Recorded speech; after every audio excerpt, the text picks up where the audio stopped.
Welcome to the end of artificial sounding hearing aids. Introducing WIDEX Moment, a hearing aid that processes sound so quickly that for the first time in a digital hearing aid, distortion caused by delay, the source of the unnatural sound often associated with hearing aids, is eliminated. So now, all you hear is a pure, natural, and engaging sound. A sound preferred by users in real-world tests.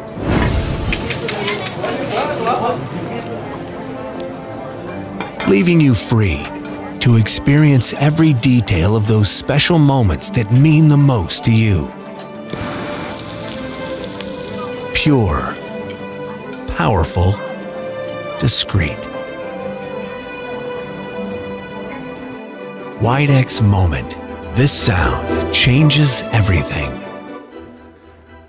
Welcome to this WIDEX digital broadcast, the very first of its kind. My name is Klaus Høvelt and I'm the Global Head of Education and Events, and I will also be your host for the next couple of hours. I am super excited about the show today. Attending this digital broadcast from WIDEX, you will learn how to empower your clients through improved speech understanding and natural sound quality using the WIDEX Moment.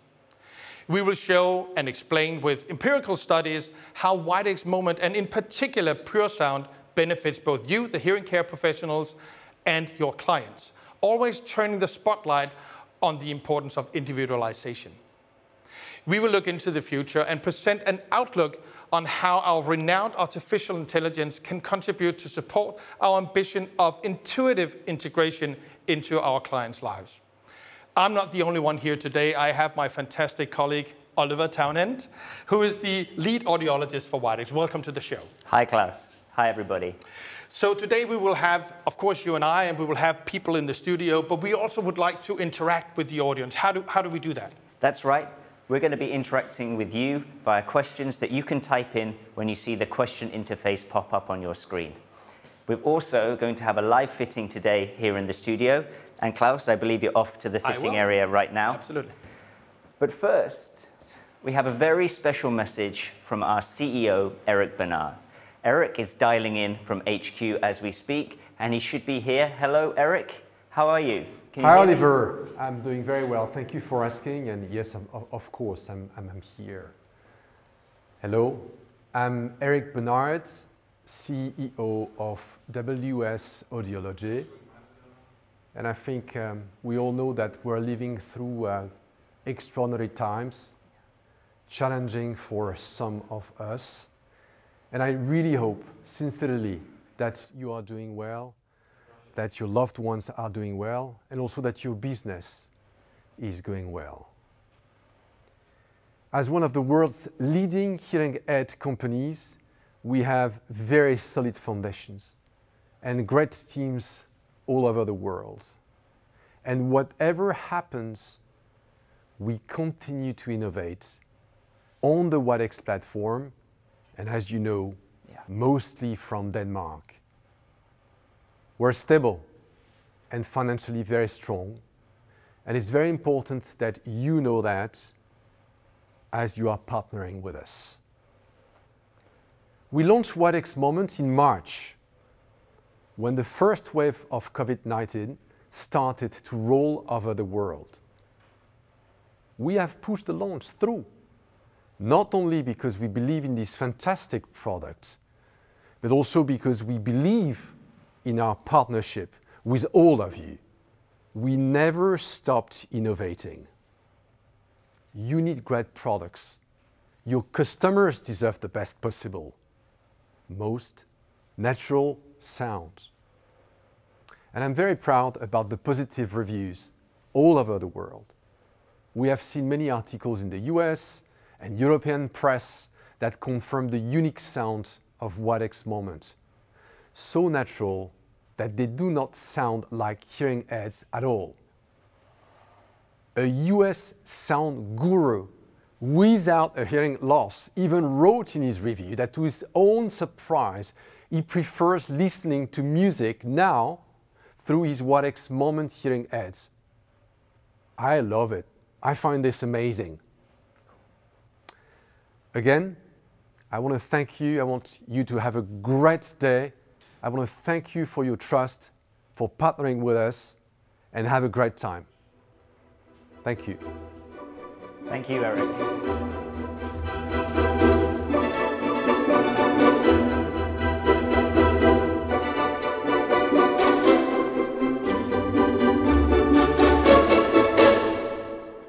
Thank you very much, Eric. And I'm now here in the remote fitting zone because here in these COVID-19 times, it is difficult to see your clinician face to face. So I've invited Eva to tell us a little bit about what we can actually do. Welcome to the show. Thank you, Klaus. Thank you for having me. So obviously in this period that we have right now, it is difficult to come out face to face and speak with your clinician. What can WIDEX offer in that sense? Yeah, it's a good question. And today, WIDEX have a really good tool that we can use for these kind of meetings outside the clinic, and it's called the WIDEX Remote Care Solution. So it's basically just, I have my computer with the Compass GPS, the software here, and my client is set up with his phone with an app called WIDEX Remote Care app, very easy, and a remote link. All right. So it's super easy to use. And we do have a very, very special guest at the other end in our remote session. It is a great honor and a big pleasure to introduce Steve Lukather, from the guitarist from Toto. Welcome to the show, Steve. Hi guys, how's it going? Pretty good, thank you so much. And a couple of weeks back, we actually sent a video crew to your house just to talk about your hearing loss and your experience with WIDEX. Yes, sir. Hey, this is Steve Lukather, the guitar player in Toto, and also Ringo Starr and his all-star band. As a lifetime musician, obviously, I've endured the perils of loud sounds. I put myself in harm's way. I was an idiot. Back in the 70s when I first started, it was like click tracks. Louder! Louder! And be like, that's rock and roll! You know, it's supposed to be loud. My hearing is like probably, you know, besides my hands, are the most important things I got on my body for my career. You know, I don't care if you mess this up. Nobody bought a record because I'm a pretty boy. I was on stage with Carlos Santana and Jeff Beck. This was the one time that I got the ring that never went away. It was that one punch that takes a boxer from being, hey, how's it going? So I haven't heard silence since 1986. I found myself saying what all the time. How many times you go, yeah, yeah, and going like I couldn't hear a word they said. What? I did that for a lot of years until I ran into my friend Brad Whitford from Aerosmith, and he was talking to me. I kept going, what? He goes, bro, you need one of these, man. And he whipped out the, you know, his little device, and I didn't even know he was wearing it. We kind of crack up and go, yeah, we knew this day would come. We had hoped by the time we needed one that it would be like this, that you wouldn't need to be wearing two like tires on the side of your head. Can't see I'm wearing it, can you? Even if I'd move my hair, you can't see it. They're not your daddy's or your grandpa's hearing aids, man. No, no, no, no. The WIDEX Moment hearing aid has changed my life, honest to God. There's no shame in admitting that as you get older, you get a little weaker. Even if you're not a musician, it happens. When I went down and I had them put in, I almost had tears in my eyes because I haven't been able to hear that frequency for a long time. Quality's incredible. You have an app on your phone, you can change the EQ and the volume and the left and right depending on who you are and what your needs may be. And I realized that I could trust these. I mixed my new record wearing these things. It's coming out in Feb. These things are great. You'll probably have to cut that out, but get one.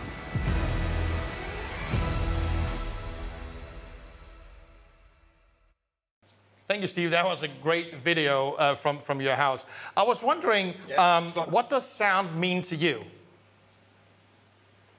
Well, I'm a musician. I mean, if I can't hear anything, it's really hard to make music or compose. I mean, it's been my whole life. Without my hands and my ears, I'm pretty much worthless. You know, I mean, you can punch me anywhere else, but just watch out for don't kick me in the ears. And I get scared. I mean, I was a studio musician for like 25 years, which means the headphones were on like 14 hours a day, which in the old days with the click tracks and a lot of guys playing at the same time, it got real loud and your ears just closed down. You don't realize it when you're 19, 20, 25 years old. You know, you think you're bulletproof. You think you can take anything. I remember my mother, we used to rehearse at the house, you know, like at full volume, like as if with no audience, like we really needed to play that loud. It was more of a rebellious thing, really. And my mother always said, you're going to regret this when you get older. You're going to be deaf. You're really going to hurt.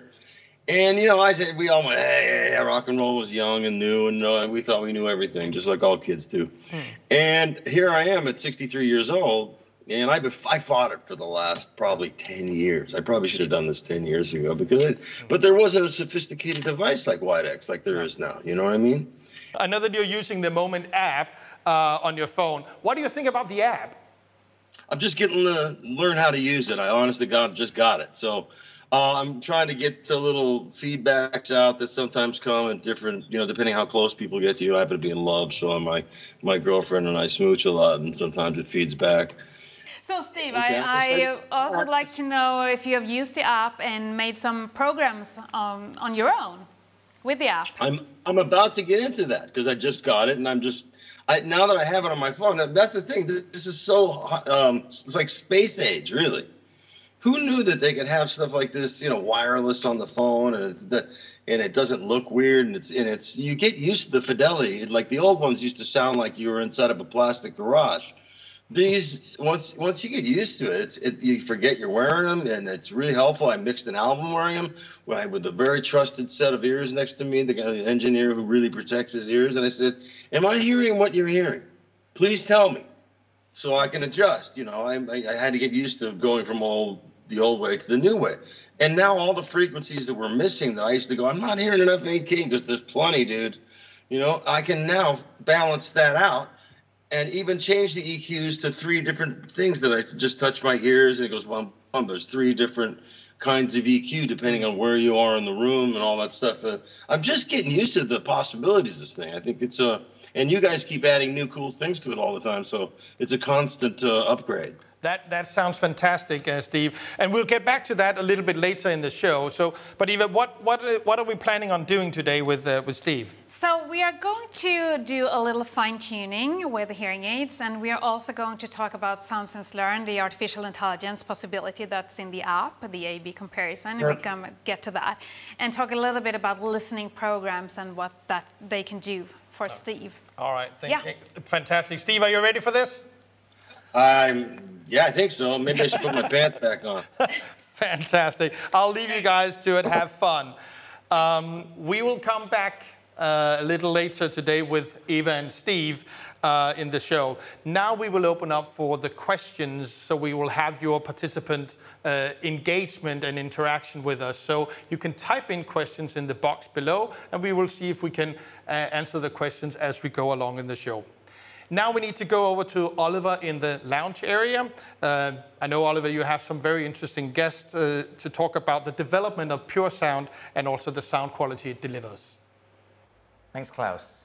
And for our next segment, I'm joined here in the lounge area by 2 esteemed colleagues, Adam Westerman, Innovation Manager, and Laura Winter-Barling, Research and Evidence Specialist, who are here to talk to us about PureSound. Now, PureSound is a great feature, but it didn't just come from nowhere. So what problem were you trying to solve with PureSound, Adam? Yeah, thanks for that question, Oliver. So the main question we're trying to solve is what's known as the comb filter effect. Okay. So the comb filter effect is something that affects quality quite negatively for a mild to moderately hearing impaired with an open fitting. So let me try to explain what the comb filter is. So when we have sound coming from the outside, some of it reaches the hearing aid first, as you can see in the graphic here, and is processed with some sort of delay. At the same time, you have sound reaching the ear through the mold and mixing with the sound processed through the hearing aid. So when you have 2 sound waves, and they have different delays, and thereby also different phases, and you add them up, what you get is peaks and troughs in the sound wave. This is known as the comb filter effect. And how does this sound?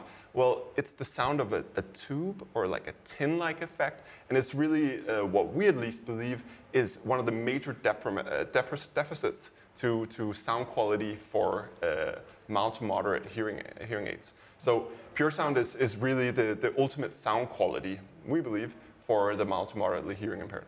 So designing something to overcome Yes. this barrier in sound quality.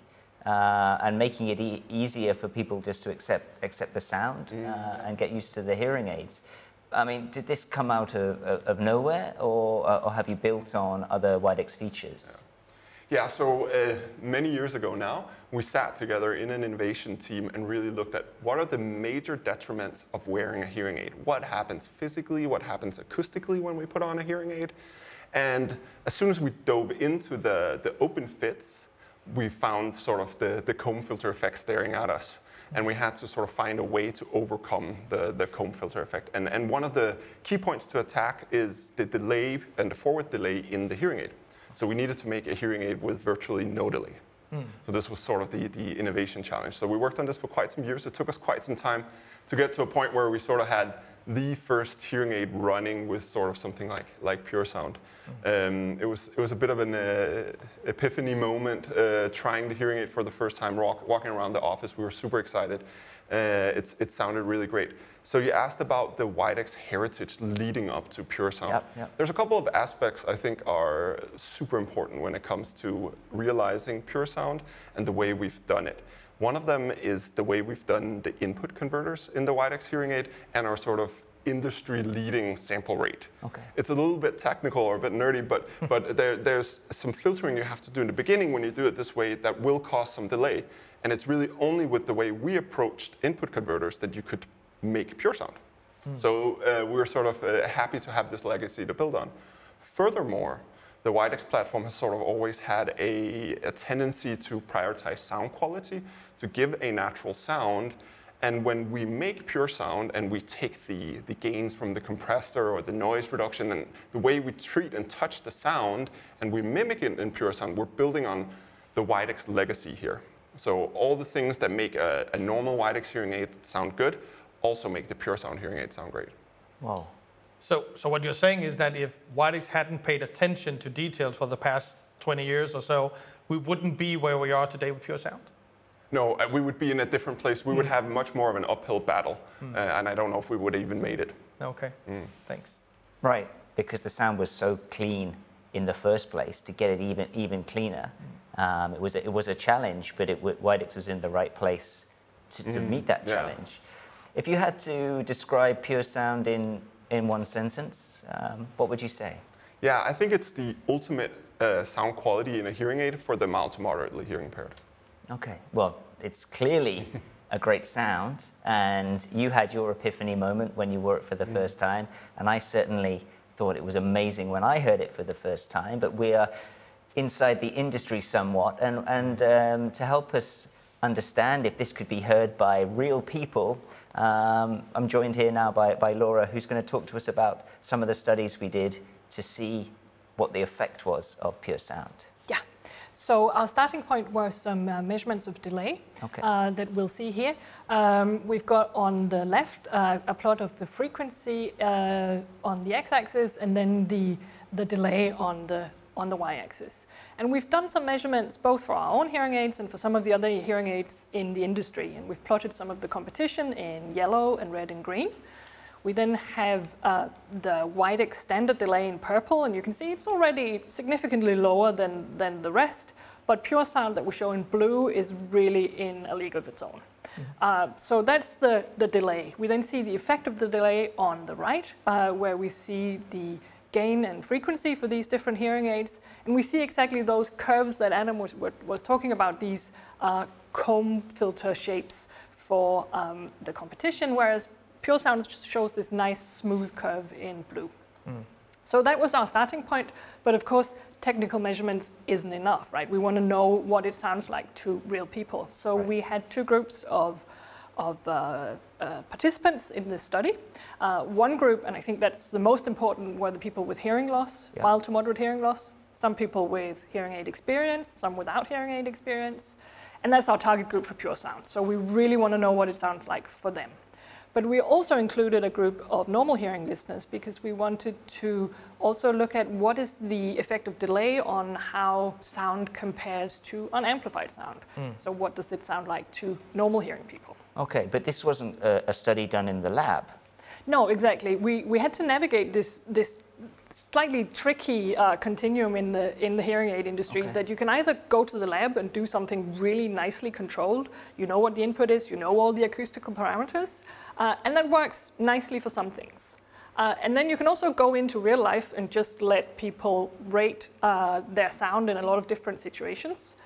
We do that with something called ecological momentary assessments, and that's also a very nice tool for some situations. But for this particular study, we wanted something in between. So we went for a guided walk methodology, where the researcher, in this case me, takes people out into different situations in the real world. So we are out of the lab, but we go to the same kind of acoustic environments. We ask people to do the same things so that everybody has similar experiences. It's not perfect. Sometimes it's raining and it sounds different. Sometimes there's a truck backing and it sounds different.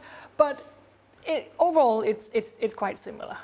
And it also has the nice side effect that you don't just get a preference rating, for instance. You can also ask people, so why do you prefer this particular sound? Okay, cool. So what were the findings in this? Do you have any graphs to show? Yeah, I've brought along 3 graphs. The first one, you see here, is a really simple comparison. We are looking at all the situations in which people performed a rating. So they simply listened to 2 programs, program 1 and program 2, and said which one they preferred. And we see here for the group with hearing loss that almost 3 times as many times they preferred PureSound compared to standard delay. For the group with normal hearing, it's an even stronger difference. So overall, binary rating, it looks very strong for PureSound. The second graph we see here is a little bit more complicated because we're looking at not just the binary preference between PureSound and standard delay, but at how much people prefer it. So I asked, whenever people had a preference, I said, well, do you think the program you prefer is a lot better than the other one? Is it better than the other one, or is it a little better than the other one?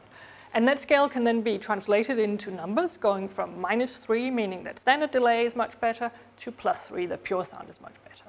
And what we see in this graph is that for each and every single type of situation, we actually have a PureSound preference. So the mean degree of preference is always for PureSound.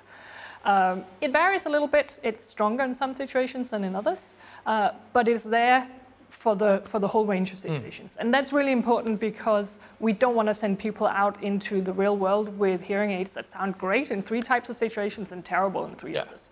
So it's an important result, this one, that it holds across the board. And then the final graph is another fairly simple one because we also at the end of this guided walk experience asked people, if you could only have 1 hearing aid program, which one would it be? And here really we see an overwhelming majority saying PureSound. So you see the hearing loss group on the left, and here we've got 85% who prefer PureSound. And you see the normal hearing group on the right, and here we've got 100% who prefer PureSound.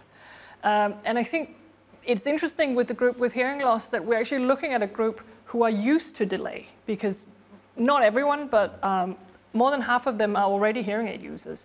And all hearing aids in the industry have this delay. So they're used to listening to the delay, and they still prefer PureSound. And for the normal hearing group, it's also really a strong result because it shows that this PureSound is a lot more similar to unamplified sound than standard delay would be. Okay, thank you. Cool, those are really impressive results. Klaus, I believe you got some questions. I heard that as well. In. So yes, I can see. And the first question that we have is actually about this guided walk study, Laura. It is in this study, the guided walk. What were the people's reason for preferring the PureSound program? That's a good question, and it's also something that's really nice about the guided walk, that we can get those kinds of reactions. The most frequently occurring things that people said were that it's more natural and that it's less noisy. And I think the less noisy really refers to the absence of this comb filtering, because that sounds like noise. So those are the majority that say that. But there are also a number of other reasons. So some say that PureSound sound clearer. Some say that it sounds warmer. Some say that it sounds more pleasant. There are all sorts of words that are put to it. But it's really naturalness and less noise that stand out. Okay, thank you. I hope that was a good answer for the person who asked. The next question that I have here is, what are your thoughts about the future of PureSound? And I guess that's for you, Adam. Yeah, it's really an exciting future. I think we've opened up a new field and a new approach to processing sound in hearing aids. I think we're really onto something. That's what we see from Laura's studies as well. And now we just have to sort of go down the path. So there are many features that we haven't touched upon. Everything needs to be adapted. Everything needs to be thought out of in that way with a PureSound approach. So one of the things is feedback cancellation and how to handle different gains. Another thing is the beamformer, where we have a simple omnidirectional beamformer in PureSound, and we want to expand on this in the future. So I think we have a long pipeline coming, and a super exciting pipeline with sort of an offset in the PureSound that we've launched here. Yeah. And I think the last question that I will take there, so unless of course you have more questions as well, Oliver, but I think one of them that I would take here is, let me take this one here.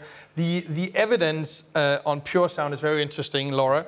Can you elaborate a bit on which future studies you would like to see the most? So many different studies, to be honest, but one thing that I think would be really interesting was to look not just at the standard delay in WIDEX devices, but also at longer delays in the industry. There's a little bit of a challenge there because we can't make that comparison blind, because we simply can't make the delay in the WIDEX devices much longer than it is, and as we saw, that's in the low end. But I think it's something that could be interesting to work with, looking at, well, what's the effect of different steps of delay really on sound quality. Okay. So that's one thing. Another thing is really also looking at not just the sound quality, but also at speech understanding with PureSound. It's important that the sound quality doesn't come at the cost of reduced speech intelligibility. And as Adam was saying, we have an omnidirectional microphone, so we want to look at, well, what's the effect of that on speech intelligibility. Okay, all right. Don't know if you have any other questions, I really just wanted to hear from Adam, because this is your baby. I mean, when you heard it for the first time, it took you aback. Did you know it was going to be as successful as it is? No. It's the easy answer. But I think it's one of those epitome moments. And the beauty is really in the simplicity of it. Right. Because it is just hearing it with an extremely low delay. We were sitting at the desks in the office, and you can imagine a simulator, a lot of print cards, a lot of wires coming out everywhere, and putting it on, and then hitting the keyboard for the first time. And you know, as developers, we wear hearing aids a lot because we like to listen to our algorithms, and we're used to, you know, a keyboard has this very hollow, tube-like clickety-clack sound. All of a sudden, it was like right there. It was so sharp, and that was sort of, okay, we're onto something here. But from there, and this is some years ago, getting it to a full product, it's been a long ride. Wow, and you must be so proud of it. Oh, I'm at least excited. I'm excited to see what's going to happen, at least. Thank you, Adam, for that answer. And thank you so much for all the questions that you have typed in the boxes. Please keep them coming so that we can engage with you as we go along in the show. Thank you so much for those that we have so far. Thanks, Klaus. And thank you, Adam and Laura. It was a pleasure having you with us in the studio today. And to touch on some of those research gaps that Laura pointed to, we're now joined by Francis Cook, our research guru from Chicago, who's going to talk to us about the investigations that he completed looking into the speech understanding with PureSound in a novel way, using some really interesting techniques to uncover what is it about PureSound that makes it sound so good, but also makes it so easy to understand what you're hearing.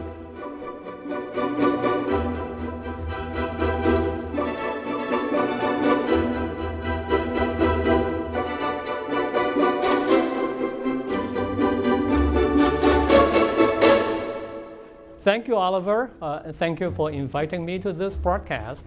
It is indeed my honor to be able to share the experience that we have with our customers. I think during your interview with Laura and Adam, he mentioned two things. You know, one is the fact that this low delay feature has this wonderful, very short delay, and that could potentially help speech understanding. And the other question that he raised that we were thinking about is the fact that it doesn't have the directional microphone. So we asked two questions in our study.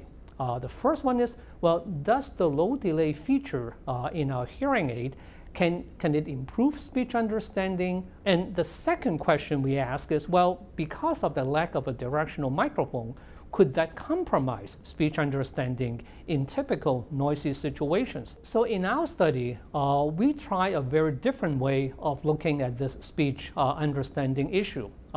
We actually used EEG study, or electroencephalographic measurements. And the reason why we did that is because when you are doing speech kind of testing, behavioral testings, there are actually many factors that could affect the result. And at the end, you really would not know, does the feature improve speech understanding? Or if it did not, well, why did it not?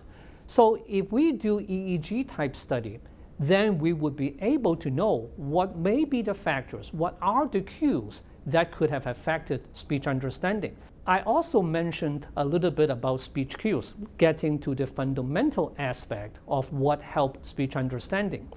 Indeed, if we look back a little bit, take a step back, and try to understand how we understand speech, we usually do a process which we call auditory scene analysis. So what that means is that a listener, when he gets to a noisy place with many people, he will take the speech sounds, it all goes up to the brain, and what he or she will do is to listen to these sounds, extract the features from these sounds, and kind of group all these features together, so that if a particular sound has like this kind of fundamental frequency, this kind of onset, this kind of pitch, then this would likely be coming from the same person, from the same talker.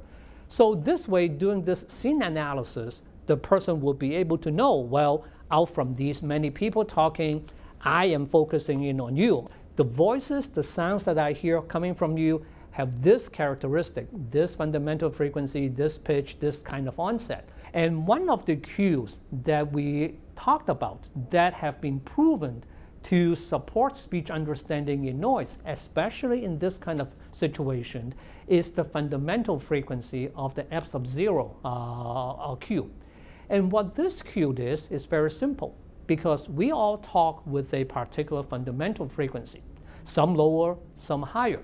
So this is one cue that we have. And this cue, we know from the scene analysis, is highly correlated with the person's ability to distinguish one talker from another talker in a background of noise.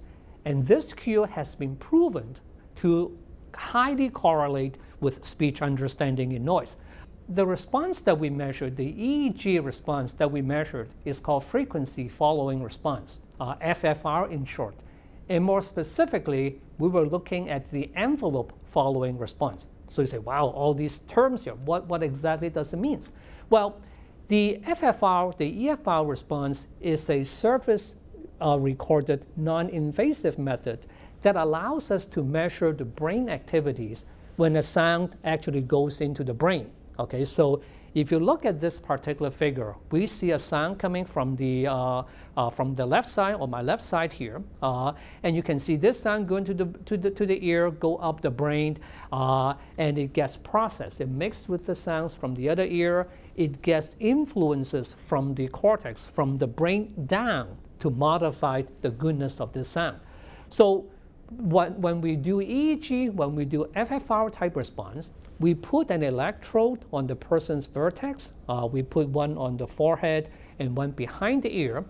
We present the sound many, many times, and then we average the response. We average the brain wave that is picked up by the electrodes on the head. And you can actually see some similarities between what we recorded versus what we put in. Okay, if you see that, you can see the da sound, with all the harmonics and stuff, and you can actually see something similar to that on the right-hand side. So what we did in this particular study is we measured the EEG response. Okay, we take this response and we separate out the envelope from what we call the temporal fine structure. Because this response looks so much like the stimulus that we put in, that's why we called it the frequency following response. And because we look at the envelope of the response, we call that the envelope following response, or EFR, in this particular study. So this figure, what I'm sharing with you here, is the stimulus, is the envelope of the da syllable without the da sound at the beginning. So it's basically the harmonics of this particular sound. Okay, and you will see some interesting things. So if you look at this figure here, you see 4 little peaks. Okay, that's the harmonics that is in the da syllable. And an important point to note is that those peaks are actually separated by about 10 milliseconds. So that, of course, reflects the fundamental frequency of 100 hertz of the particular speaker. So important to note where the peaks are in this particular response. Now, what I'd like to share with you now is the result of the first manufacturer number 1. We can make at least 2 observations. One is that with this green response, we saw the first 2 peaks only. We see a peak at 20 milliseconds. We see a peak at 30 milliseconds. We don't see the peaks from other areas. So the third and the fourth peaks are pretty much gone. And the amplitude, of course, in the other peaks there are much smaller than the first one.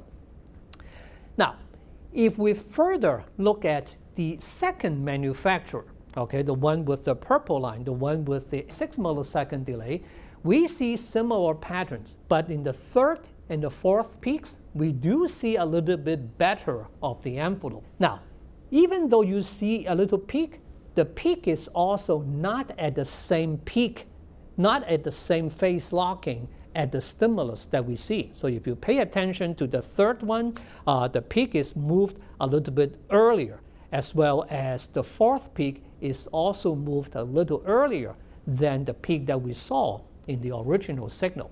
I'm sure you'll be asking, so what does the PureSound movement look like? Well, wait no more. Here's what we see. So now what we have here is the response, is the neural response, the EFR response of the PureSound program superimposed on the other 2 neural response. And you will see 2 things that is rather obvious. One is that the blue waves, the PureSound that we see, has 4 very well-defined peaks, and they synchronizes, they phase lock to the signal very well. At 20, 30, 40, 50 milliseconds, they don't just appear with the first 2, they appear with all 4 of them. That's what we call synchrony, better synchrony, or better phase locking. The second thing that you see is that the peaks of those things are much higher, much more robust, much more even than what we see in the other 2 manufacturers. Okay, so that is also a very distinct feature there. So what does it mean? What are the implications of this? Here are 2 things that we know. One is that this fundamental frequency Q, this F sub 0 Q, is a very important Q that is well established in the field of auditory scene analysis to be an important Q for the perception of pitch, for the perception or identification of a particular person, especially in a noisy background. So that is one thing. And the second thing we know about this particular EFR response is that it correlates very well with speech and noise ability. So people who have a good EFR tend to have better speech understanding and noise ability. And there's also a lot of studies showing that people who have been trained, to listen to sounds, like musicians, like people who have gone through rehabilitation, they do tend to have a better, more synchronized EFR response.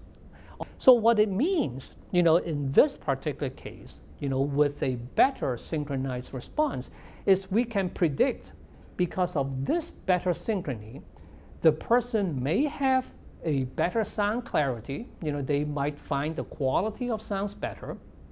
That, of course, Laura has demonstrated in her study. And we can also predict that people with this type, with a better EFR, would probably have better speech and noise ability. So we would predict better performance with the PureSound program than the other manufacturer program because of the better clarity, the better speech and noise, and perhaps improved listening effort. Things are not quite as tiring to listen to when you have a more synchronized neural response, okay? And this, of course, could be very important. Why? Because with this improved performance, the person is likely to accept the hearing aid sooner. So one question that some of you may ask is, well, you don't have a directional microphone in the PureSound. How do you justify that? You know, is it of consequence? Well, and that is true. That's a very good question. But if we think about it, you know, from two lines of evidence, then we might think that this may not be as critical. One is we know that the benefit of a directional microphone decreases as the vent opening increases. And of course, the target audience, the candidate for the PureSound program, are people with mild to moderate hearing loss, people wearing an open ear type fitting. The second very important question is the signal to noise ratio, where we can see a directional microphone benefit. We see that the benefit typically occurs in poorer signal-to-noise ratio, like a 0, -5, those kind of signal-to-noise ratio situations. In real life, people are likely to spend in situations where the signal-to-noise ratios are between 5 to 15 dB, okay? Far above the signal-to-noise ratios that a directional microphone could benefit. So that is why in the second study that we did, you know, we purposely look at and compare the performance, the speech and noise performance of the listeners with the PureSound with our competitors that have the directional microphone and see if indeed it makes any difference. And what we did is we used the quick RRT, or the quick repeat and recall test that we developed at our lab, just to see how people perform on that particular test. And of course, we purposely put the speech in the front and the noise directly from the back, just so that we can let the directional microphones on our competitors' product actually operate in this natural way. So what we have here is the performance on the y-axis versus the signal-to-noise ratios that we tested the patients at. And the different shade here is the normative performance, what normal hearing people would do on this particular test. So if you have a data point in the green area, that means someone performs better than 95%. And if you are in the yellow area, that's in the bottom 5%, meaning that you really have a problem. So two things that you can see. One, all three hearing aids perform similarly. Okay, they are almost on top of each other.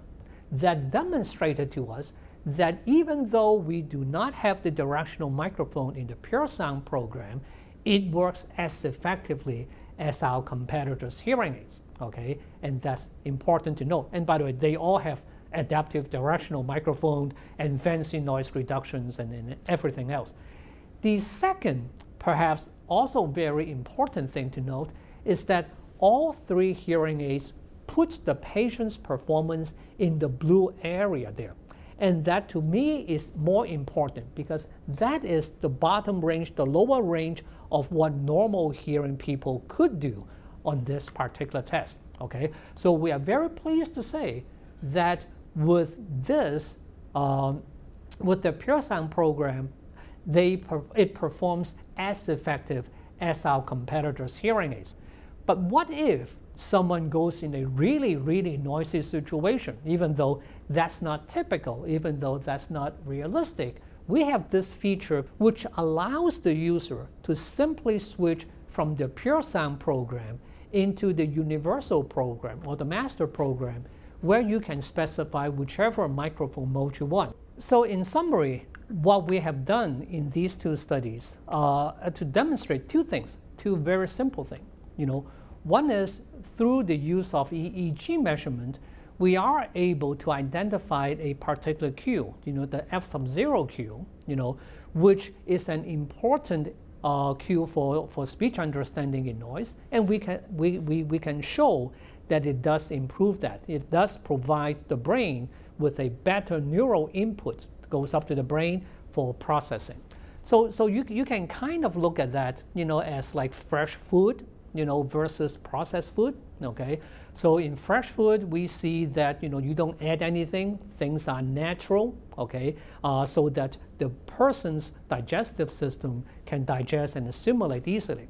The same I think can be observed with the low delay technology, with the EEG response that we measure. In essence, we are giving the brain a healthier neural input, so the brain can have an easier time to process and to easier to understand. The second thing that we were able to show here is that despite the lack of a directional microphone, under realistic signal to noise ratio conditions, person can use the low delay program, the PureSound program, enjoy good sound quality with minimal effort and not affect the speech understanding in those noisy situations. So I see a potential with low delay technology starting another revolution, another advancement in our field. And the studies that we can do is plentiful. And that's all I have. And thank you so very much, Oliver. It has been lovely for me to share our experience with you. Thank you.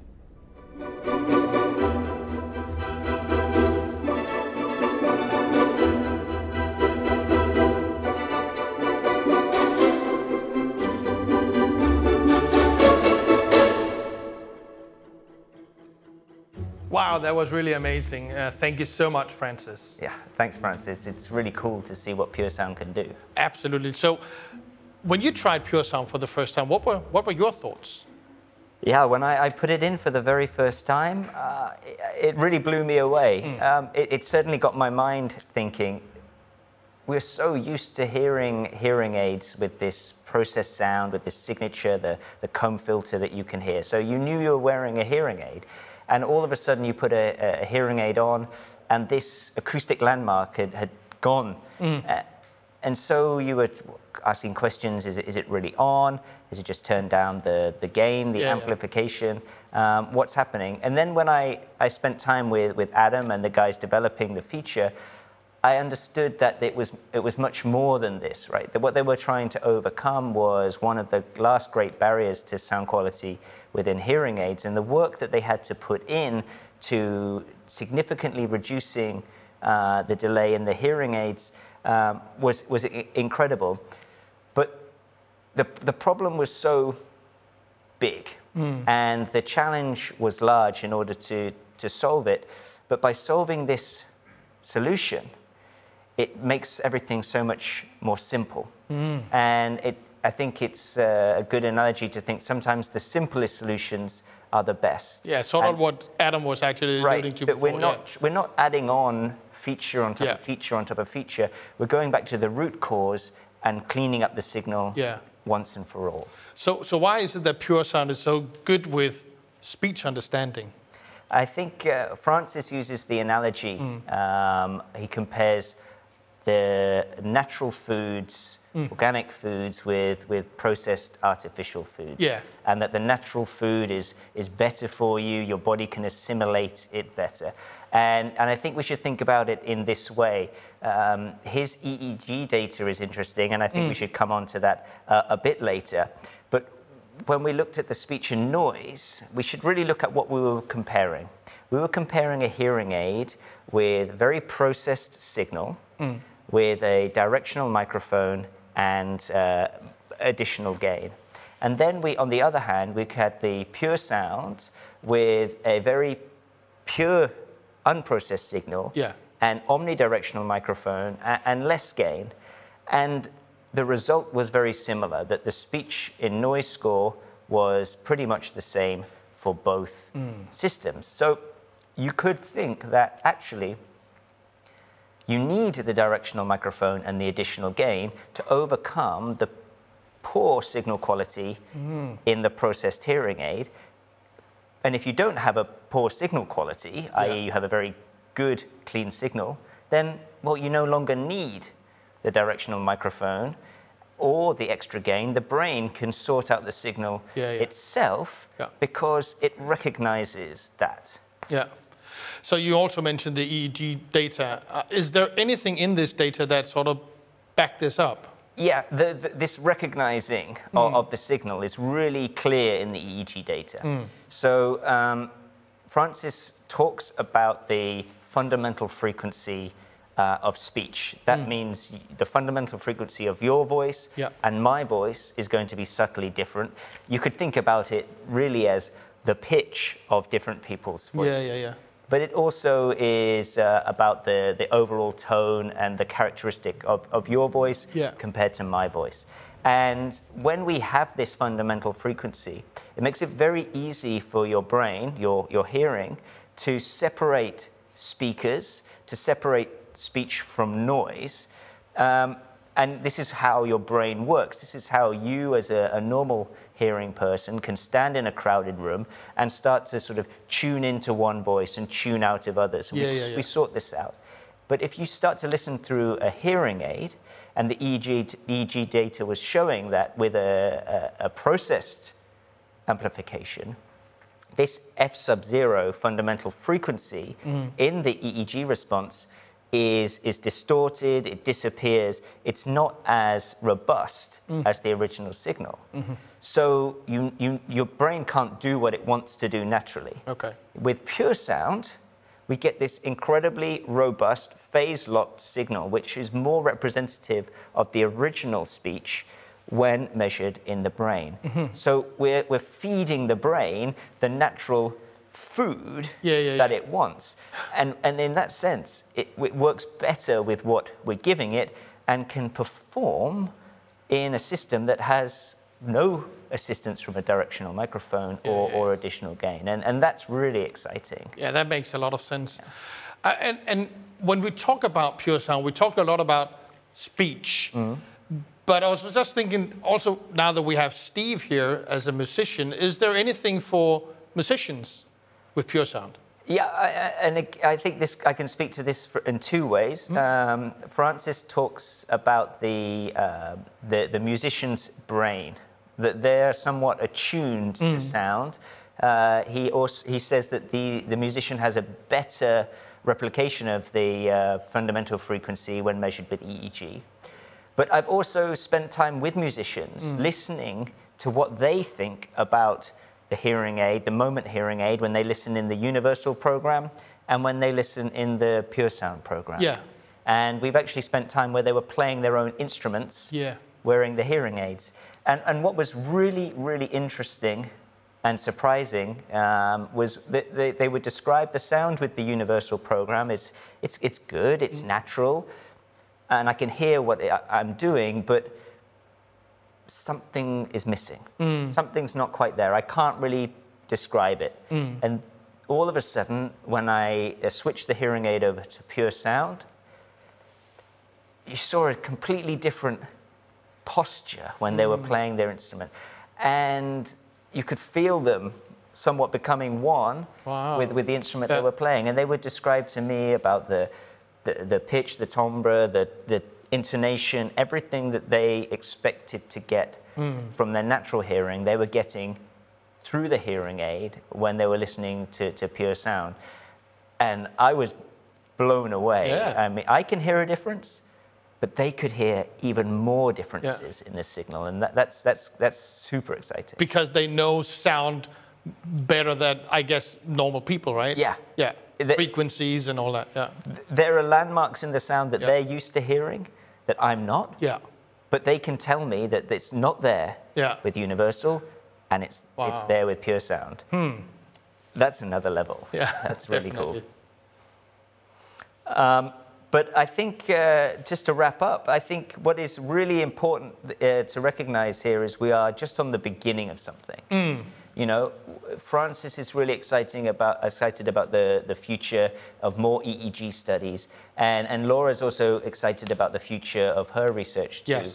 And Adam is excited about where it can go with all of the extra developments and where we can apply this in the future. But I think we should just take a moment just to say, you know, thank you to all of the great colleagues we have at WIDEX who went into building such a fantastic hearing aid and bringing a great product to market. And this is truly the beginning of an amazing journey ahead of us. So thank you very much to them. Absolutely. And talking about sound quality, I'm joined by Florian Walters, a research colleague from Stockholm who's been investigating sound quality and asking for us, can we define sound quality? Hi, Florian. Hi, Oliver. Thanks for having me. It's good to see you. I hope you're well. Thanks for dialing in. We're having a great show. I just want to kick off with an opening question, quite a broad one. Can we define sound quality? And how important is sound quality to the hearing aid industry? I mean, there's some sort of self-evidence to that claim that sound quality in general is important to the industry and for hearing aids. And I mean, it's the core concept of hearing aids to amplify sound.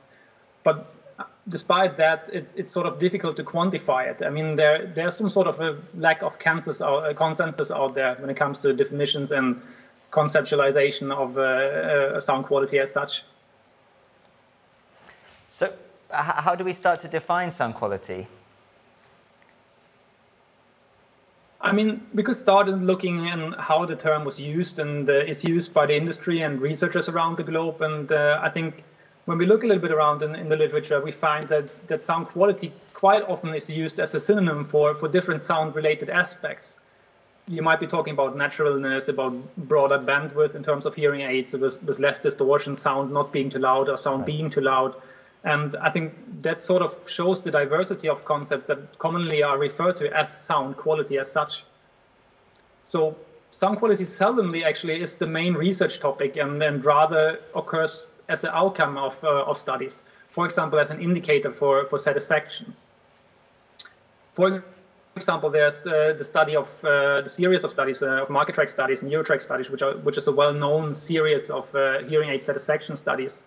And they have been around for 20-something years. And I think ever since sound quality was identified as a main driver for hearing aid satisfaction, while the factors least correlating with satisfaction were non-sound related aspects, such as battery life or handling the hearing aid, the volume control or the visibility of the hearing aids. And I think that somehow shows the importance of sound quality as such. And interestingly, there are many studies that actually correlate sound quality with satisfaction, but they are seldomly elaborating on causality, meaning it's not always evident, or the question is not always answered whether good sound quality leads to higher hearing aid satisfaction, or if people being more satisfied with the hearing aid for other reasons simply use the hearing aids more often in a longer time and just accept the sounds and have a better attitude towards sound. So another finding, an interesting finding that the market track studies revealed is also that newer hearing aids quite often lead to higher satisfaction in their studies. And that sort of reminded me of a statement that I saw from the popular YouTube audiologist, Dr. Cliff, where he more or less states that sound quality doesn't matter so much when you choose your new pair of hearing aids, since all the major brands that are out there actually have a quite good sound quality. So we're all in the same ballpark when it comes to sound quality, maybe. But has anybody tried to define sound quality before? Have there been any previous attempts? There have been some, and I specifically want to mention two of them, which might be of interest to our industry as well. And one of them was done by Zakharov in 2018, and in his sort of definition, he mentions that the sound quality, or the quality as such, sort of is the suitability of a sound to a specific situation. Right. And while sort of in the same direction goes the definition by Blauert and Jekosch, which was done in 2012, where they say that the quality marks sort of the perceptual distance between sound character features and a set of reference features that the person has. and that the distance then is a measure of the degree to which the expectations of a person are fulfilled. And if you take those two definitions, you might see that it's actually quite difficult to see sound quality as one universal entity. And it's really important to consider context and look into those small aspects of sound quality that add up to a concept in the end. So we actually started at looking at different aspects of sound quality and the relationships between these, and differentiating between what can be measured on the one hand and what is perceived on the other hand. Wow, that's really interesting. So you can characterize things in sound between what can be measured and what can be perceived. Yeah, and there's actually a third part to that, but I can visualize that on the graph, which sort of summarizes this train of thought. And if you look at the visual and see the leftmost column, and where we actually start off with the core of sound, with the acoustical characteristics that a sound has, which are objectively physically measurable. And there in the list, we see just a number of examples that we counted at. And that's, for example, bandwidth, the frequency content, compression parameters that we have in the hearing aids, processing delay, distortion, roughness, sharpness, all the things that the sound has as such and that is measurable.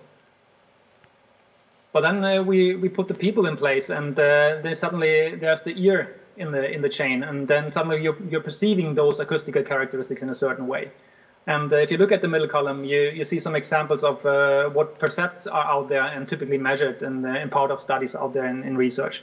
And there we have things like loudness, clearness, brightness, and other things like richness of the sound, comfort of the sound, roughness, sharpness there as well, because it's both a percept but also an acoustical measurable characteristic. But those two, there's a relation between them, and that's quite important that you define what you are talking about actually, if it's the characteristics or if it's the percept. And then the rightmost column is the very important column that often tends to be forgotten, and there's a lot of context about sound. As we heard in the definitions that I referred to earlier, there are things like the suitability of a sound to a situation, the appropriateness, if the sound is acceptable in a certain situation, and people have different expectations on how things should sound. And there's this perceptual difference, which Blau talked about, the difference to a reference that people have. So I think all the things together sort of give an idea about there's more than just the term sound quality. There's a whole concept that we have to keep in mind when we talk about that. So one mistake people are making is that they're maybe attributing sound quality to one thing alone, and we really should look at the total picture when we consider sound quality. Yeah, I totally agree. And if we actually as a company want to make use of this idea that I just showed in the graph before, we actually have to consider 3 focus areas, which I show in another picture. So if you look at this graph, you see there are 3 main focus areas that we have to keep in mind if we want to talk and make use of sound quality in the right way in the company. And the first one would be on the very left side, you see it would be the understanding of this relation, which I mentioned, between the acoustical characteristics and the percepts. And then in the middle column, the very important aspect is to adjust our hearing aids and behaviors and so on to the environment and the context where sound plays a role. And then the rightmost column is a very important aspect, is to understand those individual references which people have when they make their sound quality assessments. That's very interesting, Florian. Is this a new way of looking at sound quality? I mean, the focus areas as such haven't always been considered as such an interrelated construct as I've been showing maybe, but of course there has been research being done in each of those focus areas as such. That's nothing entirely new. But if we look at them one by one, and if we start off with the very left column of this graph, and in terms of relation between acoustical characteristics and perception, we have to make sure that it's really important to state the purpose of research and the relations that we are doing, that we clearly communicate the acoustical characteristics and percepts that we are talking about that are on a test, and that we not equate everything with just this main concept of sound quality. Right. For example, there have been studies with normal hearing people from other domains where they have shown and where they have explored those relationships between characteristics and percepts, and they have shown that people, when they're making preference ratings on headphones, that they actually prefer those that had a very flat frequency response. and that they were looking at sound and more natural sound and saying that was the reason why they preferred the one over the other. So there's relations made between characteristics and perceptions. But that's of course one group of test participants, and we in our domain we often talk and have people with impaired hearing in our tests. So it's not self-evident that the similar study with hearing impaired people would lead to similar outcome due to different needs and expectations that those groups have. So that highlights the need to test with relevant target groups and with high degree of what we call ecological validity. So, and there has been a recent focus in the industry actually on this by researchers around the world, and even at us at WS Audiology. So I would say there's still a long way to go until we actually fully understand to what extent relationships between acoustics and percepts studied in the lab actually apply in a similar way in the field in real life. And speaking of real life, that more or less brings us to the middle column of this graph, where we need to consider environments and contexts and situations where sound matters. And if we think back about the definition I gave by Zakharov, who was talking about the suitability of sound to specific situations, research is actually stating that people are trained to identify natural sound sources, and they naturally attribute some sort of significance to them, which means that they make the right decisions and do the appropriate actions in certain situations, given on the sound that they recognize. So in other words, that means that unimpaired identification of sound sources helps us to navigate in everyday life and in everyday listening situations. And for example, things like distortion in the hearing aids and other artifacts could impair our ability to navigate. So in our field, the focus is often on matters, for example, such as speech intelligibility or speech recognition. And even though that's an essential aspect of oral communication, you should not forget that there's high importance of non-speech sounds and voice qualities that go beyond lexical contact of speech. And that brings us to the rightmost column of the graph, where we see that we need to consider even the individual with their own set of references that they have when they make assessments of sound quality. So when we think back to Blauert's definition, where quality marks the distance between features and the set of reference features that people have, then I have to say that it turns out that there's quite some research gap currently, that we are lacking detailed knowledge about those references individuals or maybe group of individuals that have when they're assessing sound quality. For examples could be that people with a unilateral hearing loss, they might take their normal hearing ear as a reference for making quality assessments. Or long-term hearing aid users might take the sound from previous hearing aids that they're used to as a reference.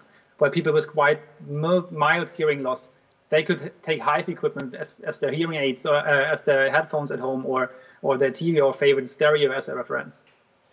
So there's really a research gap. Does this research gap set some direction for the future? Yeah, I think the research in the field of sound quality needs to become both more specific, by meaning that we talk about those specific aspects of sound quality, but at the same time has to be a little bit more all-embracing, meaning referring to the rightmost column of the figure that I showed, that we actually have to weigh in context, expectations, references, and all those things to get a full picture of what we mean by quality of sound.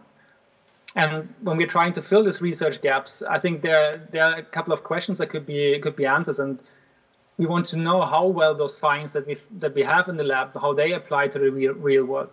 We want to know which aspects of sound quality are those main drivers for preference or satisfaction. And we also try to identify and understand those individual references I talked about. Those are research gaps that we definitely need to fill. Right, so truly the individual is at the heart of the decisions about sound quality, as well as the hearing aid sound quality itself. And I think that's really cool, that reflects on the work we do at WIDEX. We do our utmost to provide the cleanest, most natural sound possible, free of distortion, to allow people to connect as best they can to not only speech understanding, but the world around them as well.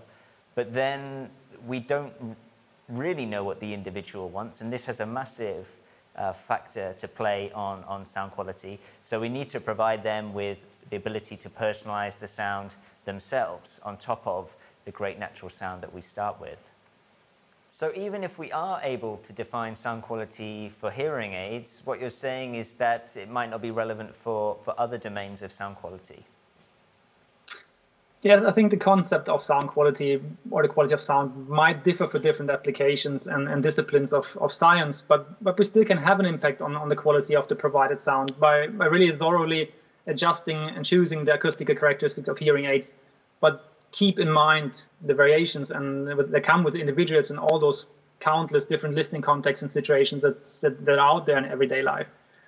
So as long as we are unable to really commonly have this definition of sound quality, which is applicable for all the situations, I think a valuable approach could be to actually provide sound as pure and natural as possible for each individual. Right, and that seems to be the WIDEX way, providing a sound that is so clean and undistorted that we tick as many sound quality boxes as possible, but also allowing for personalization on top, because who knows better than what they want than the individual wearing the hearing aid themselves. Thank you for joining us today, Florian. Thanks for having me. And to talk more about personalization, we're going to be joined in a moment by Jens, our AI expert. But before that, we're going to pop over to join with Eva and Steve and see what they've been up to in the live fitting studio. And don't forget to keep sending your questions in to us here at the WIDEX studio.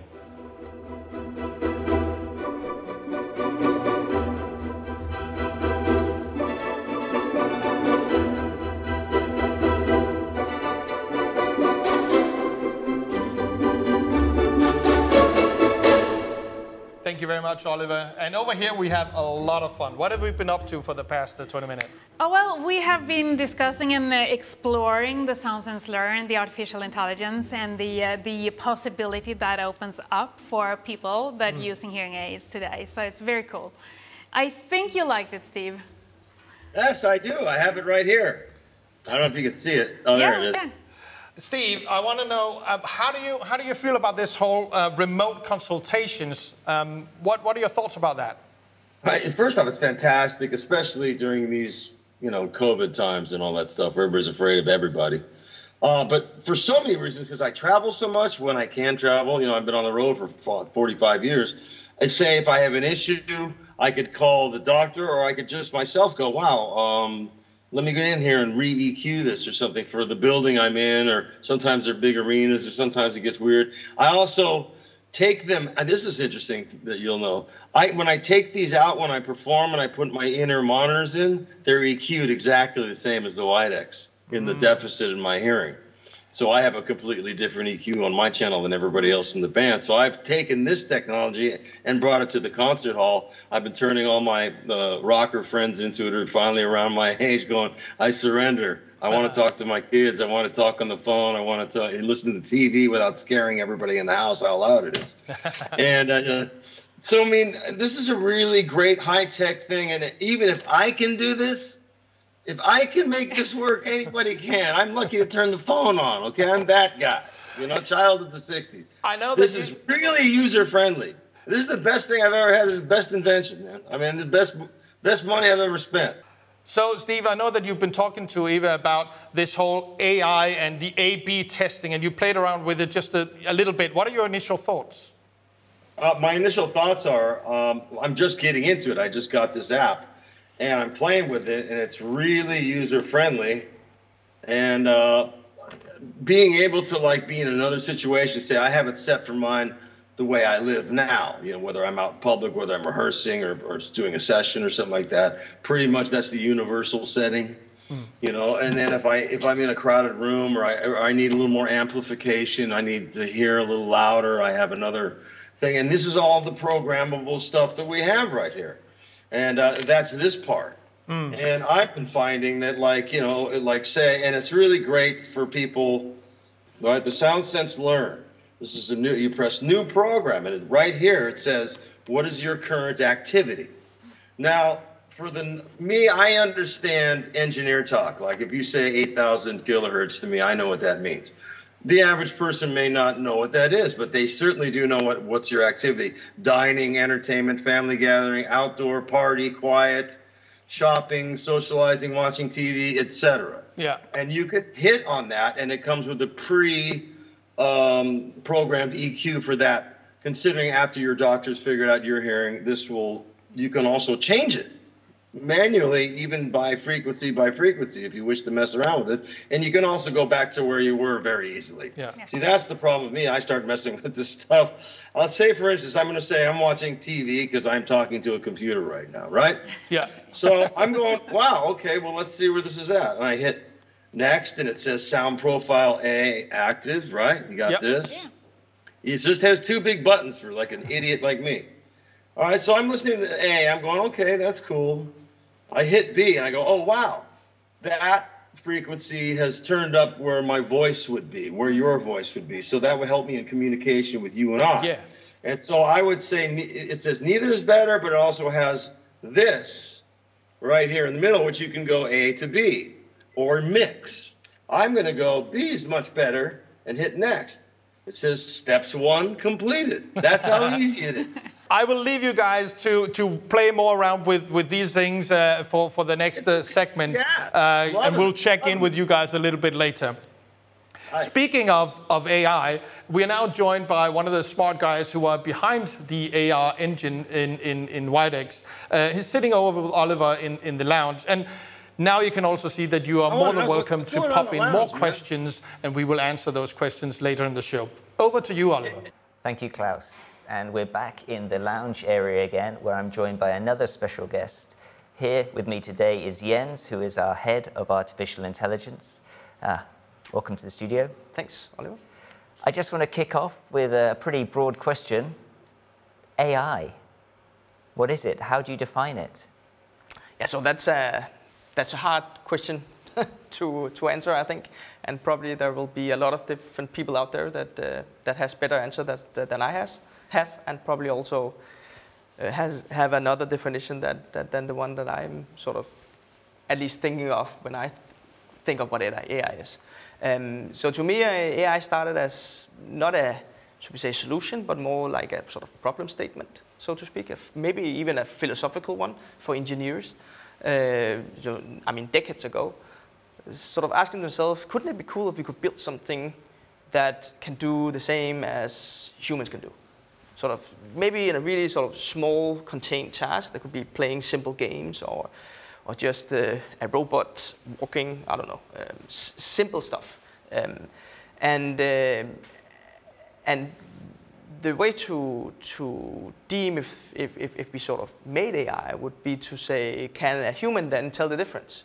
Is this task solved by a human, or is it actually a machine behind the curtain actually doing this?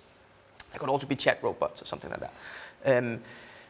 Then I think all the way up to now, we have then for the past couple of decades, we have had this tool in our toolbox called machine learning and data-driven tools, which can quite extraordinarily start to sort of see patterns in data. So data being a proxy for experience, right? That we can give examples in some task, sorry, and then this mathematical model can then start to actually learn from that and start to use that to take actions and decide on things. And this is where we are now. And if we go back to the problem statements, we also now start to see that maybe we have actually gone a little bit, or maybe not, or even a little bit, maybe actually quite far from the original, should we say, statement of what if we cannot tell the difference? What if a human cannot tell the difference? Because today, you might have situations where the AI system actually solves the task better than the human. So a human behind the curtain would be able to tell the difference because the machine has actually sort of been better in some really limited tasks on this specific problem. So not even coming to the same level as a human intelligence, but even going further than that? At least further if the machine and the human go hand in hand. Okay. So I think, to me, we have sort of gone a little bit away from the original, should we say, sort of really, I'm an engineering geek, so I'm allowed to say this, sort of really geeky task of saying, couldn't it be cool if we could do this? Now we actually sort of really looking at problems where we actually make a difference, where we make a difference by using AI together with the human to make a better life for somebody. That could be in our case in healthcare. There's also sort of attempts of curing cancer or doing surgery where AI and human together improves what we can actually do. And this is really cool. So to me, that is the fun area. I'm not sure I would have sort of bought into the AI field 50 years ago, because then it was just something cool. I really want to make a difference for people.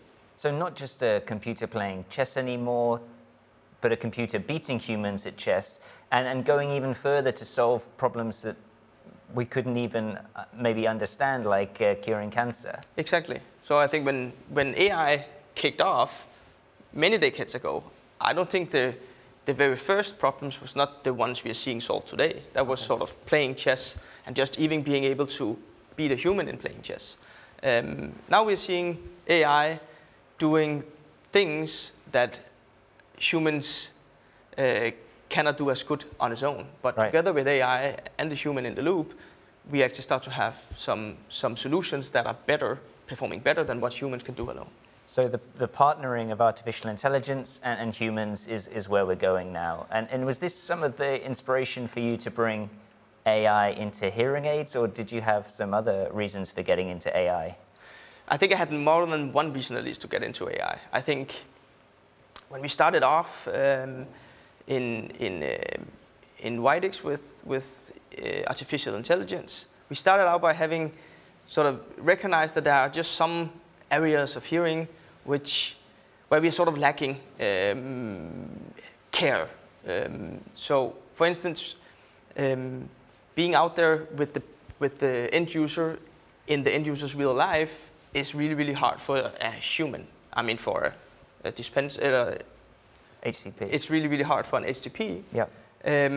So what if we could build something that could actually extend, should we say, the care that the HCP could provide to the end user?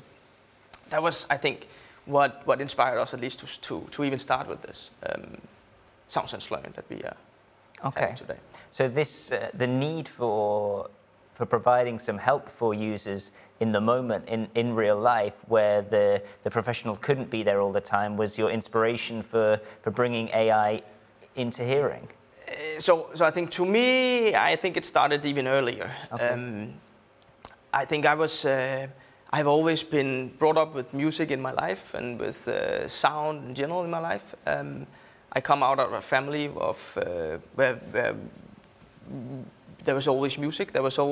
Music was not just something you had in the background. Music was something you listened to. I played myself when I was younger. My dad had played, and then when I sort of all the way back to elementary school, I've always been good at math, and that's sort of my, should we say, area of really where I sort of special. And I think my math teacher back in elementary school, he sometimes brought us to the music room, so where we sort of played instruments. And I think some parents sort of asked, why are you doing that? And I think his answer to that was always that well, music and math play really good together. Somehow they complement each other really well. So I've always, that was when my interest for sort of music started out. So I've always been sort of playing music while also really sort of pushing the limits for what math can do. So it was quite easy for me when I had to pick sort of my way of being an engineer, that has to deal with sound, because sound is really fundamental to me. I'm enjoying sound. Just thinking about not having sound in my life would mean a lot to me. So in that sense, I think that without being really consciously thinking about it, I think looking back, that's probably where the reason why I somehow went into that area, and just pushing whatever I could do with math while sort of being doing something with hearing and sound in general. It's great to hear you have a passion that brings this all together. Could you tell me a little bit more about what you ended up developing? How did AI come to life? Yeah, so it started in I think 2010, when I actually had to do my master's, being an electronical engineer with a focus on acoustics and signal processing and all these areas of expertise that we are doing in the hearing aid industry. And then I sort of was maybe lacking a little bit of more challenging, should we say, mathematical-ish task within acoustics. So I started going sort of into machine learning. And then when I had to do my master's, me and WIDEX, we sort of said, well, that's an interesting area that is somehow starting to grow, and let's start to look at that. So it started all the way back there, back then, and then I did my PhD within machine learning, which is now called more or less AI, where we started to develop the first, should we say, theoretical foundation for what we have in Samsung's Learn. So when I was sort of finishing my PhD, I think both I and WIDEX thought that this was a really interesting area to look into. So from that point on, we really started to sort of striving to actually making this possible. Because I think there's been previous attempts to do something similar, but now we had a technology that could maybe do the job.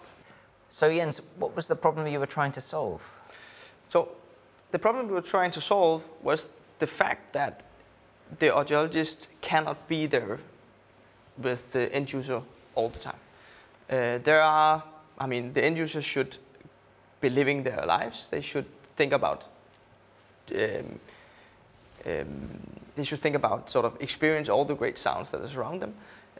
But there are times where things are not just completely right. And instead of having to go through all that hurdle of remembering what type of sound was it that was wrong and what situation was I in, book an appointment with HCP, trying to explain the problem that I have with sounds. I can do that because I'm working with sounds, but normal end users is really hard to actually describe sound. It's even hard to describe sound for me. And then the audiologists have to sort of figure out what to do with the sound and so forth and so forth. So, what if we could make this, should we say, extension to the HCP's care by providing something that maybe could fix that problem or that specific issue that the end user had in that moment really quick, and then going on, just experience, sort of being satisfied with whatever sound there is right now, and then going on. Okay. That is a hard problem to tackle, and you have to sort of make a system where there's a system learning what the end user want and sort of going back and forth. So in my view, that is really sort of interesting that now we have sort of bridged that human-computer type of system where they together help, in this case, the end user out with something that until now had to be sort of brought to the clinic. And so SoundSense Learn is learning by asking questions what the user wants in a sound and provides them with a sound that they can use in the moment when they didn't think it was quite right. I mean, that sounds like what you were saying, AI and human beings coming together. Yeah, exactly. That was at least what we tried, and also think what we have built. We have built something at least capable of learning what the end user want in that moment. And all these programs being created by people with AI must be really cool to see. Yeah, so I think sometimes I have to pinch my arm a little bit. Okay. Because I think me and SoundSense Learn go way back. So for me, it's sort of maybe my first child. Now I have two sort of real humans at home. But I think maybe this is probably the first child that you had to nurture, and you have to sort of actually being able to do great things in the real world. And seeing how much data we actually get from SoundSense Learn, being a testament of people actually using it and enjoying it. It's quite extraordinary. So we get a lot of data from real end users. We do it completely anonymously. So we don't want to sort of know who is doing what. But what is interesting is sort of learning what is that people want in the real world in different situations. So to be able to take another leap in sort of the understanding of what is it people need to have in the moment in the real life. To really enjoy wonderful sound around you. Well, when we've looked at the data before together, I mean, it looks like the people have preferences all over the place. And I mean, how do you see anything in that data? That's a good question. So I think some would argue when looking at the data that well, people are just doing random stuff. So that is also a question you should ask yourself in my position when you sort of are a machine learning or AI scientist. That what if it, I mean, how do we prove that this works? So what we did was that we tried to not only look at the top of the iceberg, because what we're seeing here is only the final setting of the program that the end user trained in the moment. Mm-hmm. But also end users did a lot of different preferences along the way. And bringing all that together from end users across the world and actually having a model that will only learn something from this data if there is a pattern. That was what we tried to do. Okay. And when we did that, we could actually find some really, really interesting patterns where we could start to see that, well, apparently there are some, should we say, clusters or patterns in the settings that people want for specific different environments. Okay, so you're not just looking at the final program created, but the journeys that people took, all of the A/B comparisons that they made, so reviewing all sounds and this huge data pool of real reviews, then you can start to see some clusters. Yeah, exactly. So I think along the way it's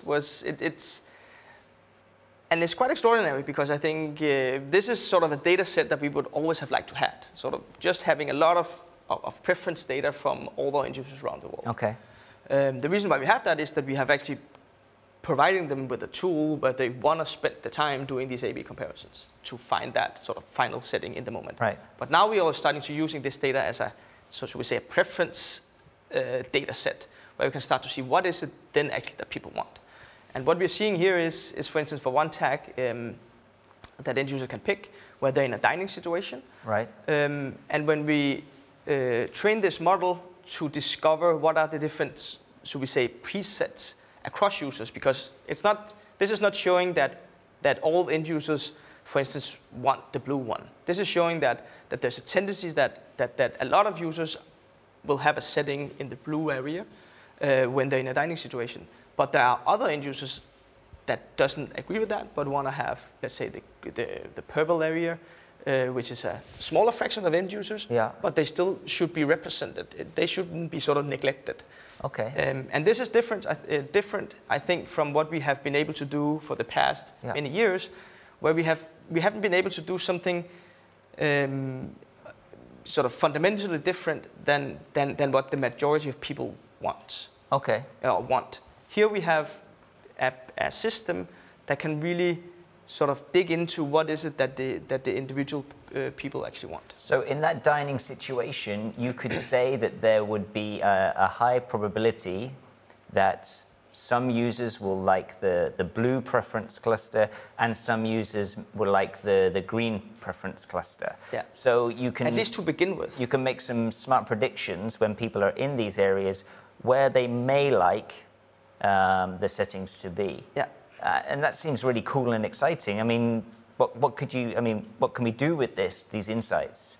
Yeah, so I think first of all, we could start to explore if these presets, I don't know, I don't have a better word for it, but these clusters, if they would be good enough for some, right? Okay.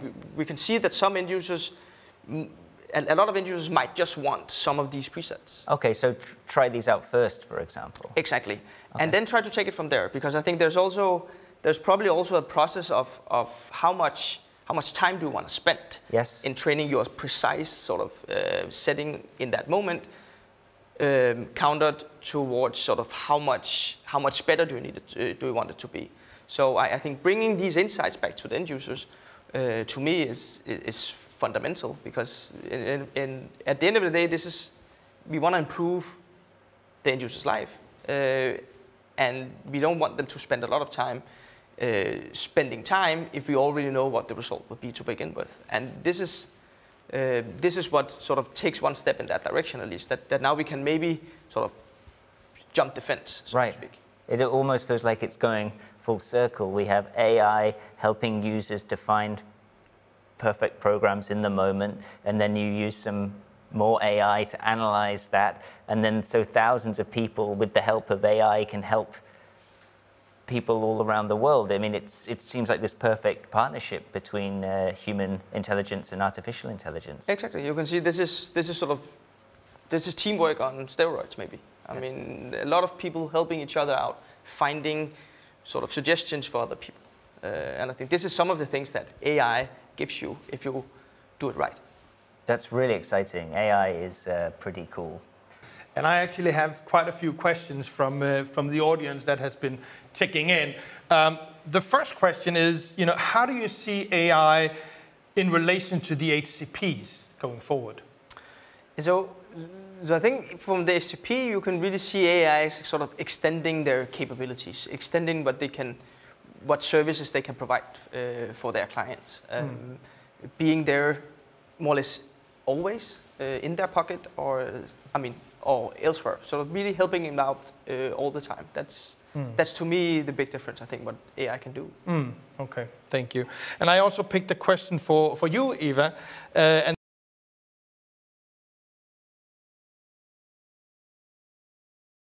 remote care. Well, that's a very good question, Klaus, and thank you very much for that one. Well, as you can see and have seen over the past hour here, me and Steve, we have been through the fine-tuning, the programs, how to use the SoundSense Learn here in Compass GPS, but there's also possibility to do the feedback test and sensogram, so there's actually no limitations whatsoever with the WIDEX Remote Care. I'm glad you're saying that. That's what I thought as well. Maybe we have time for one last question for you. Then this is, when it comes to client and end users, what are the future possibilities with AI, do you think? So I think from the end user's perspective, I think AI can sort of simplify things for them. They will end up seeing things as being simpler, but actually more capable. At least that's what I hope we are actually able to achieve.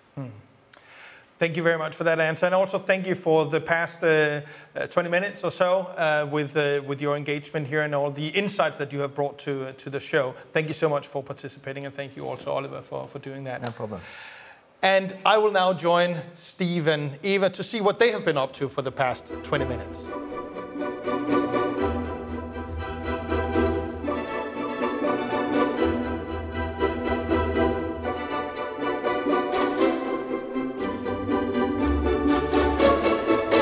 So, Steve, you've been trying the new programs for a little while here. So what do you think about it?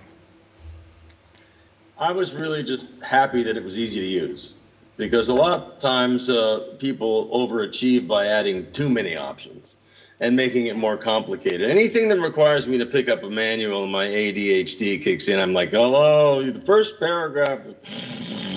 You know what I mean? So it's no help for me at all. This is user-friendly, and it's very self-explanatory. And thank you for making a design for any intellect, Yeah, it's good to have a few options, right? So you have the equalizer, but you also have the possibility to work with. That's what I'm saying. I personally can go in here and go, I'm a little light at 5K or something like that, because I know what that frequency is. Also having, as you would say, tinnitus, which is which I found out is the reason why you get that tone, your brain makes that tone. That's the exact frequency of the deficit that you've heard. So by using the WIDEX, it's actually improved my tinnitus by not making my brain so hard. So for that alone, it was worth the price of admission. So this is a great accidental thing. I don't know if it was built in by the engineers, but they certainly helped me. And I heard about this from Jeff Beck back in 1997. So the promise of this is getting better and better has truly shown up in this little box, and now that it's in everybody's phone. That's my girlfriend, by the way. It's nice to meet her too. Well, it's good to hear about that. It's good to hear about that it's helping you with the tinnitus also. So this is a win-win. You can't lose. I'm telling you. That sounds good. Yeah. Any final comments? Well, so I'm just going to add that it's a possibility after a few weeks for the HTTP to see what's going on in the log window here, also in Compass GPS. It's very easy to follow the changes. So, Steve, just here on the last bit here, are you working on new material? When can we be enriched by your music? Actually, I am. Both myself and Joseph Williams from Toto have solo records coming out February 21st on Mascot Records. And we're going to be touring as Toto, assuming that we're being able to leave the country and things cool out next summer. Yeah. And I've spent the last year learning a lot about myself and really getting to know my kids and my family and sleep in my own bed and be in love and do the self-improvement. Thankfully, I'm been God is gracious being able to do that, but also learning about what's really going on with people that are not so fortunate, you know, and trying to do our best. And maybe this will bring us all together as people. Maybe we learn from the isolation that we miss people and we should be nicer to each other. No, that's a non-political statement, okay? Yeah. That's peace. But on that happy note, I really want to thank you very much, Steve, for your participation. It has been a great pleasure and a lot of fun and a great honor to have you with us. Thanks. I hope that we will be able to see you on tour soon. Thank you, Eva, also for taking us through this remote fitting. But this is not the only thing that WIDEX can do for you. So to tell us a little bit more about what WIDEX can bring to you, we have invited brand leader for WIDEX, Vibke Madsen, to join the show.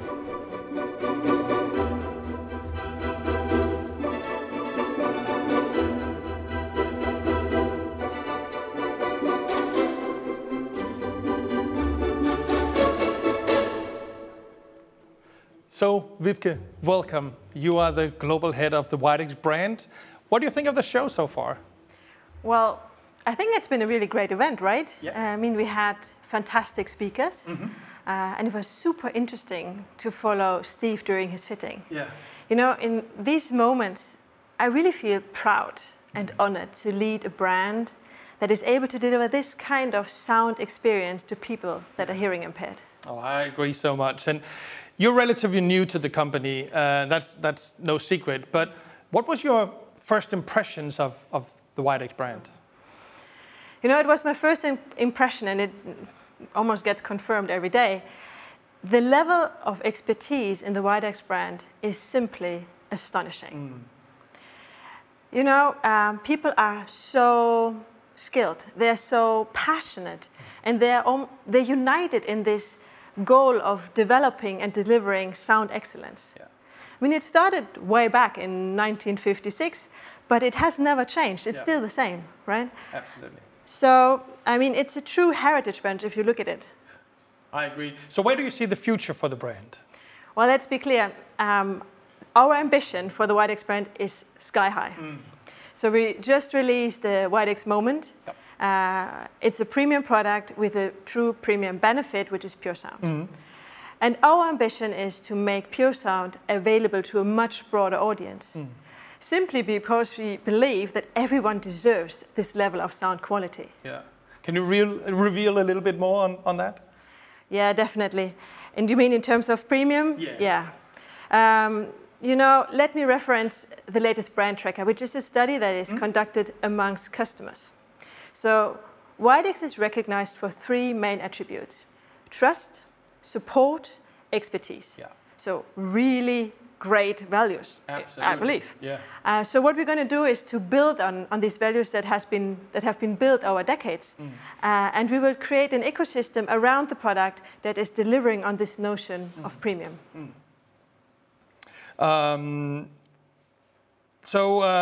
believe you have someone with us that can also elaborate a little on this. Yes.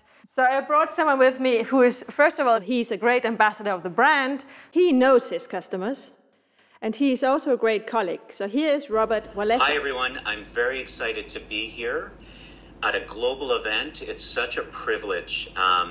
You know, I'm very new to the WIDEX team, but I've got to confess I've always been a secret admirer of the WIDEX brand, the WIDEX customer, and the WIDEX experience. I've been in the industry for 28 years, and I've worked on all continents, and I've been exposed to all customers. And the one thing that's always resonated is the consistency and the passion for the WIDEX brand all around the world, and the passion of the WIDEX patient to continue on with that brand. So thank you so much for having me. Absolutely. Can you give us some concrete examples from your experience? Yeah, no, I think I've got a really good example from a few years ago. I was facilitating a consumer focus group in our industry, and we had about 10 end users in this group, all wearing different brands, all wearing different styles. And as I was running this group, there was this consistency from this one patient in the room, this one wearer in the room, where he was just vibrating with confidence and vibrating with, accolades around our industry and the technology that he was wearing. So at one point, when there was discussions going on in the room, and people were kind of complaining about sort of the normal stuff around acclimatizing to hearing aids and everything, he pulled his hearing aids off, and he said, "These hearing aids are great. They sound so natural. I wear them everywhere. And this is my third set of hearing aids from this same brand. And I tried others, and I couldn't wear them for more than a day. And as I was looking at these hearing aids, I realized that they were WIDEX. And this advocacy, this passion behind how he was being helped in his everyday life, and how natural sound was so meaningful to him, it really changed me. It's really not about bells and whistles. It's really about that foundational natural sound, and that's what creates loyalty. That's what creates a tribe, and that's what really makes the patient journey so much better. Yeah. Well, that's very interesting, because when I joined the company, I heard it very often, this once WIDEX, always WIDEX. So there's certainly a sense of loyalty and passion, and also commitment to the WIDEX sound. Definitely. Yeah, and certainly I love that now, and I think it's something that we all appreciate with WIDEX, and it really comes down from the commitment of our founders. When the industry began, this commitment has been there from WIDEX, and it's never wavered in terms of having this thirst and this quest for that perfect sound. Regardless of what platform we were working on at the time or what was available to us in technology, it was always a part of our passion. It was always a part of our why. And I think that's just such a strong aspect of the team and everything that I feel with the team that I have the privilege of working with day in, day out, and the teams that I've been exposed to all around the world. And that loyalty to that objective and to that mission is really all based on that patient loyalty. It's what keeps us going. Yeah, and that makes a lot of sense. But there might be different needs from clinic to clinic. So how do you make sure to support the individuals? It's a really good question. An individual really starts with the individuals that work for WIDEX. And it's those individuals interacting in everything that we do every day, in the simple things, in the simple interactions, in the complex interactions, and those individuals having the empowerment to do what's right. Not every situation is the same.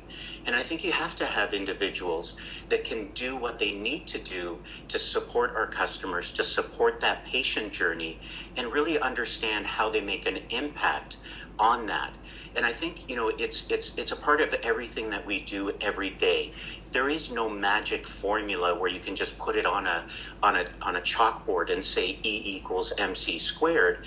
This is about sort of a customized formula for every interaction. Everyone in the organization, or all levels of the organization, participate, whether it's through our operations, whether it's through our audiology, our salespeople, our executive team.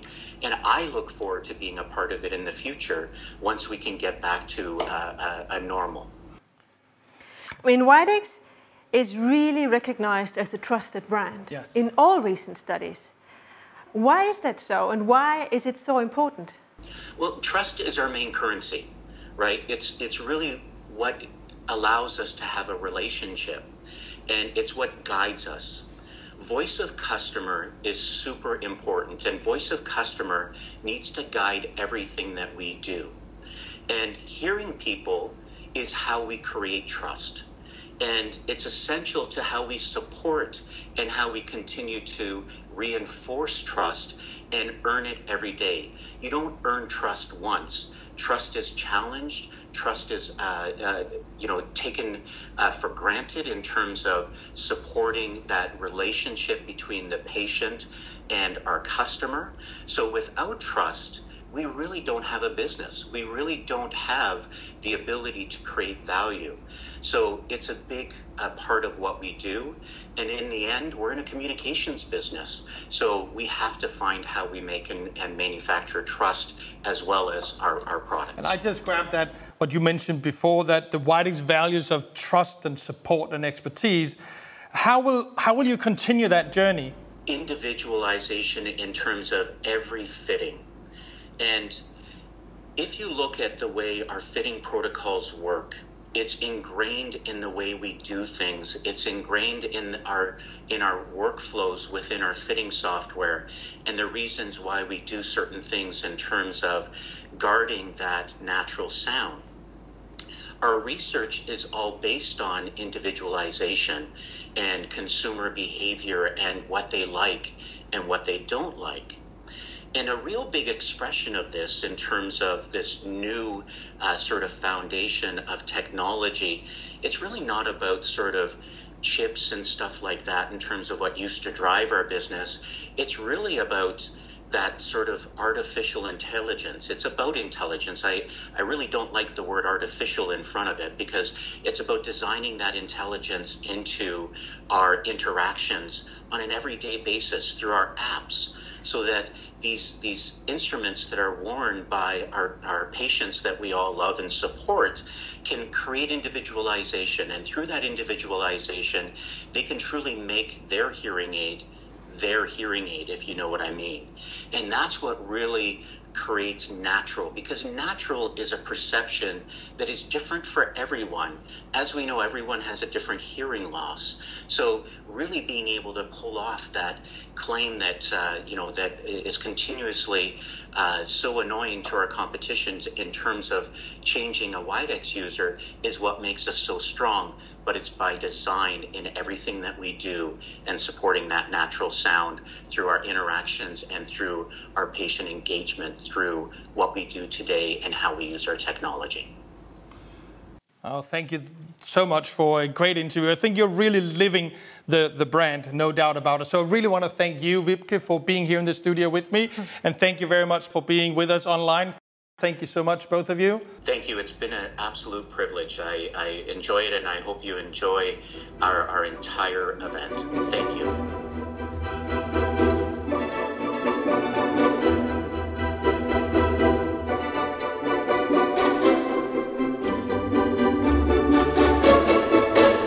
A huge thank you to all of our studio guests today. And also a huge thank you to all the viewers at home. We hope that you have enjoyed it as much as we have here in the studio and that you have gotten something out of it. Thank you all very much. Goodbye. Goodbye.